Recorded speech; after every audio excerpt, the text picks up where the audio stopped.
세상에는 그릇이 큰 사람과 그릇이 작은 사람이 있습니다. 이 둘은 평소에는 그 차이가 눈에 띄게 드러나지 않습니다. 하지만 인생이 매우 힘들어질 때, 그리고 인생이 굉장히 잘 풀릴 때 그 차이를 드러냅니다. 인생이 너무 힘들 때 큰 그릇을 가진 사람은 그 바닥을 잘 드러내지 않습니다. 힘들고 어려워도 모든 것이 잘 될 것이라는 믿음이 있습니다. 남 탓을 하지 않고 자신이 할 수 있는 것을 찾습니다. 힘듦 속에서도 기회를 찾아내는 습관이 있습니다. 하지만 그릇이 작은 사람은 인생이 힘들 때 그 바닥이 금방 드러납니다.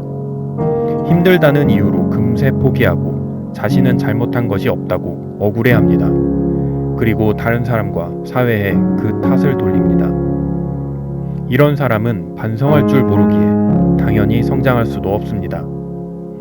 인생이 잘 풀릴 때 그릇이 큰 사람은 교만하지 않습니다. 항상 자기가 잘 되고 있는 것을 누군가의 덕으로 돌립니다. 그리고 자신의 풍요를 남에게 베풀 줄 아는 사람입니다.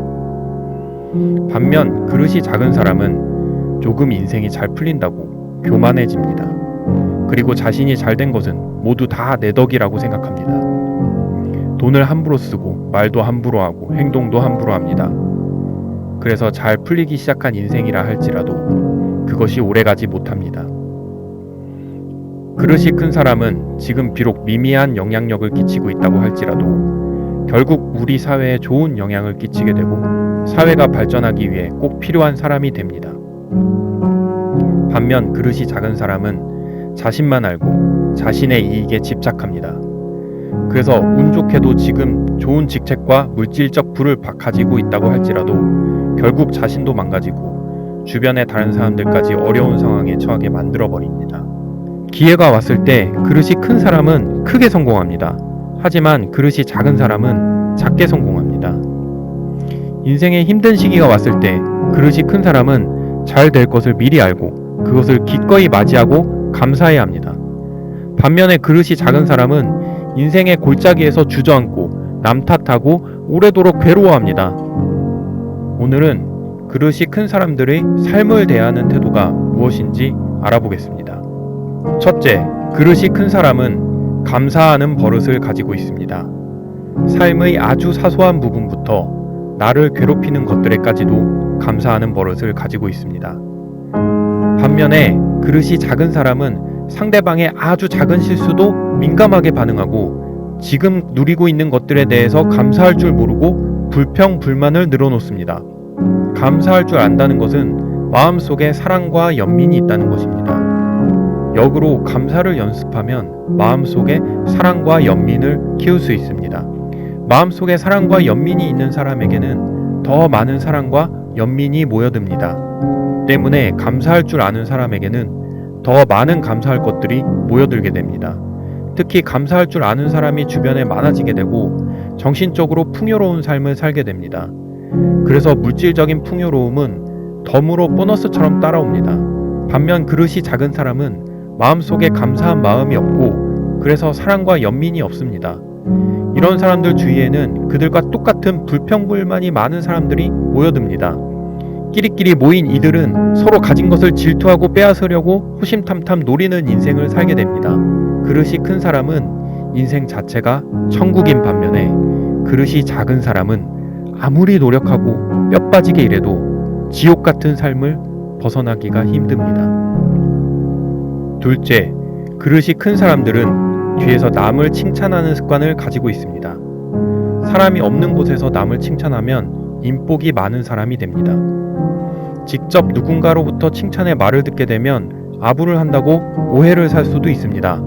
하지만 한 달이 건너서 칭찬을 전해 듣게 되면 그 칭찬에 더 신뢰가 가고 기분도 더 좋습니다. 그릇이 큰 사람은 사람들과의 관계에서 나를 높이는 가장 현명한 방법이 남을 높여주는 것이라는 것을 경험적으로 알고 있습니다. 그릇이 큰 사람들은 반면에 남의 뒤에서 험담은 절대로 하지 않습니다.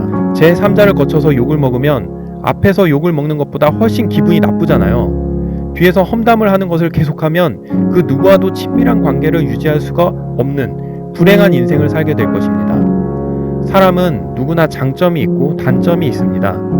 하지만 누군가의 장점을 보고 그 장점을 다른 사람들에게 널리 칭찬해 보세요. 이런 행동이 스스로를 그릇이 더 큰 사람으로 만듭니다. 셋째, 그릇이 큰 사람들은 누군가 화가 나는 말과 행동을 했을 때 그 즉시 화를 내지 않습니다. 대신 화를 내는 데 쓸 에너지를 문제를 해결하는 데 씁니다. 우리가 화를 내는 이유는 어떤 상황에 대한 문제를 해결하기 위해서입니다. 그런데 화를 내면 문제가 해결될까요? 정말 화를 내는 것이 상황을 좀 더 좋은 조건으로 만들어줄까요? 절대 그렇지 않습니다. 화를 내는 순간에는 속이 후련해질 수는 있습니다. 하지만 문제를 더 복잡하게 만들고 상황을 악화시키는 경우가 대부분입니다. 그릇이 큰 사람들은 화를 대처하는 능력을 기릅니다. 화를 억누르면 언젠가는 터질 거니까 건강하게 표현을 하는 방법을 배웁니다. 그릇이 큰 사람들은 화가 나는 상황에서 상대방에게 자신이 어떤 이유로 화가 났다고 정확하게 말합니다. 그리고 상대방이 이렇게 해줬으면 더 좋았겠다라고 단호하게 말합니다. 그리고 상대방의 반응을 경청하고 타협함으로써 문제를 해결하려고 합니다. 다섯째, 그릇이 큰 사람은 인생을 관조할 줄 압니다. 누구나 재밌는 영화를 보면 영화에 빠져듭니다. 그런데 영화 속 기쁘거나 괴롭거나 즐겁거나 슬픈 장면은 실제 내 인생이 아닙니다. 그릇이 큰 사람은 명상이나 기도를 통해서 인생을 마치 영화를 보듯 바라봅니다. 그래서 인생 속 괴롭고 슬픈 장면들에게서 나 자신을 분리시킬 줄 압니다. 이를 통해 나의 인생을 관찰하는 힘을 키웁니다. 이렇게 내 인생을 관찰하고 관조하는 능력을 키우면 나를 괴롭히는 인생의 여러 가지 풍파에 대해서 포용할 수가 있게 됩니다. 그리고 삶의 여러 가지 면들을 인정하고 오히려 감사하게 됩니다. 반면 그릇이 작은 사람은 인생의 아주 작은 파도도 견디지 못하고 눈앞의 이익과 손해에만 집착합니다. 그래서 작은 파도에도 인생이라는 배가 뒤집혀지기 일쑤입니다. 그릇이 큰 사람은 명상과 기도를 통해서 내면의 사랑과 연민과 감사를 자라나게 합니다. 나를 괴롭히던 직장 상사 덕분에 직장을 그만두고 새로운 일에 도전할 수 있게 됨을 감사해야 합니다.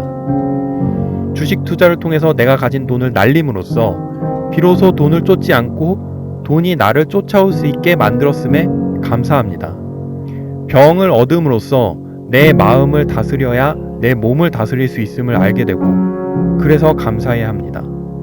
지금까지 압도적인 동기부여를 전하는 성장 호르몬이었습니다. 감사합니다.